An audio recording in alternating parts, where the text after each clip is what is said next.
Senhor Alexandre de Moraes, eu já disse há muito tempo que a minha paciência está esgotada. O senhor está ameaçando pessoalmente cada brasileiro que manifesta o seu pensamento, que manifesta a sua consciência e que se manifesta de forma absolutamente pacífica, conforme suas convicções. O senhor está coagindo, o senhor está ameaçando, o senhor está constrangendo essas pessoas. Mas eu vou repetir essa frase que eu acabei de ouvir novamente. Aqueles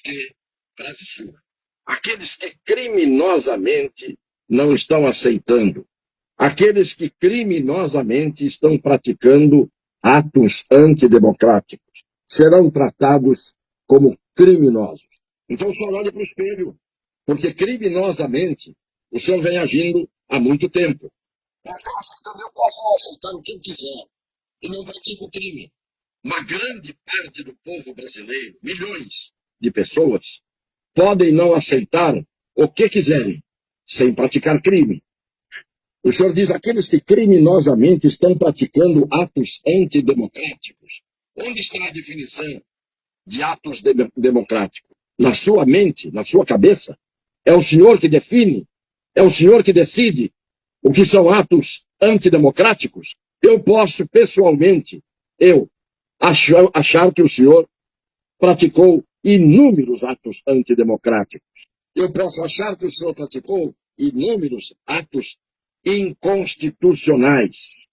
Não é o senhor que vai dizer o que eu tenho que aceitar e que os massacrantes brasileiros que foram às urnas têm que aceitar ou deixar de aceitar. Onde estão os crimes? Quais foram os crimes que foram praticados? Aqueles que criminosamente estão praticando atos antidemocráticos serão tratados como criminosos. Tratados por quem? Quem os tratará como criminosos? Quem definirá quais os crimes que estão sendo cometidos por aqueles que se manifestam, por aqueles que se reúnem, por aqueles que protestam pacificamente? Ou haverá novamente tipificação de condutas que não constituem crime, segundo a lei, mas perante o Supremo Tribunal Federal passam a constituir crimes, segundo os critérios que o senhor adota? O senhor sabe que não é legislador, e o senhor sabe que não pode haver nenhuma conduta tipificada como crime, senão por força de lei. E quem faz lei é o Poder Legislativo, não é o Supremo Tribunal Federal. Porque esta ameaça que o senhor renova, depois de ter chamado de imbecis aqueles que usam rede social, não todos, mas disse a rede social deu voz, as redes sociais e a internet deram voz aos imbecis. Isto é postura de um ministro do Supremo Tribunal Federal? Onde é que está a tipificação criminal daqueles que se manifestam, daqueles que têm o direito de protestar, têm o direito de reunir-se, têm a liberdade de associação, que estão aqui na Constituição? Todas essas liberdades, o senhor resolve decidir se as revoga. O que se lamenta é que o Congresso Nacional fique de cócoras diante de suas decisões. O senhor está incorrendo, senhor Alexandre de Moraes, em crime de abuso de autoridade. Eu já falei aqui de casos de prevaricação, porque quem toma determinadas atitudes no exercício do poder, como funcionário público, servidor público que o senhor é, quem toma essas atitudes está cometendo crime de abuso de autoridade e, em alguns casos, de prevaricação, quando determinadas atitudes são tomadas por questão pessoal, ou por capricho, ou por interesses de terceiro. Está na lei o que eu estou dizendo. Está na lei penal. Não consigo me calar diante dessa truculência, até na forma de falar. O senhor está se manifestando na nação com fisionomia de ódio, com os olhos esbugalhados, a face crispada, falando em democracia, mas com essa expressão de ódio, de confrontação. O senhor não é um pacificador. O senhor acirra os ânimos.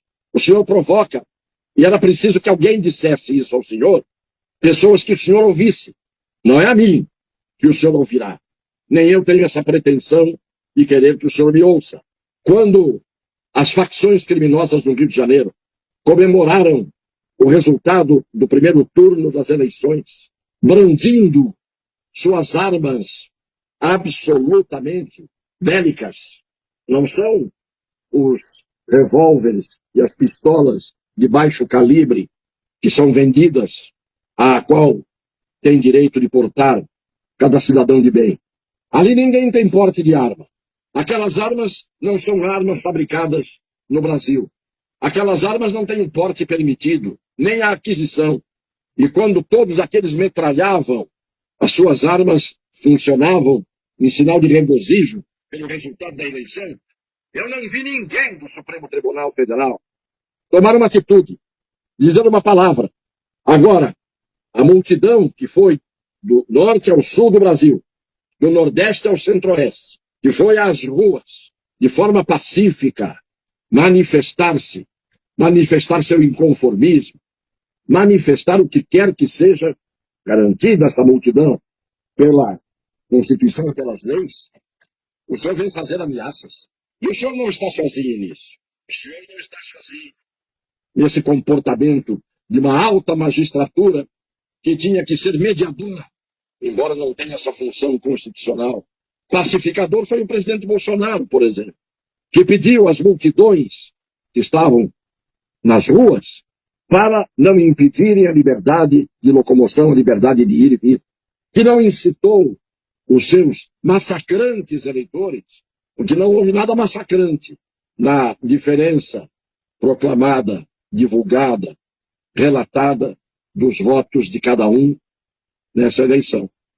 Eu não vi ninguém ser massacrante e ninguém ser massacrado se esses números são números corretos. Então, a multidão massacrante de brasileiros, que tem o direito de protestar, de se manifestar, tem até o direito de ir à porta dos quartéis.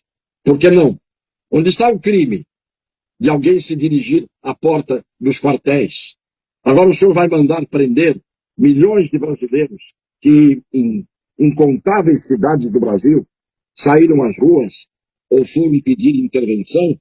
Por que o senhor não se indaga de por que o povo está pedindo intervenção? É essa a reflexão que tem que ser feita.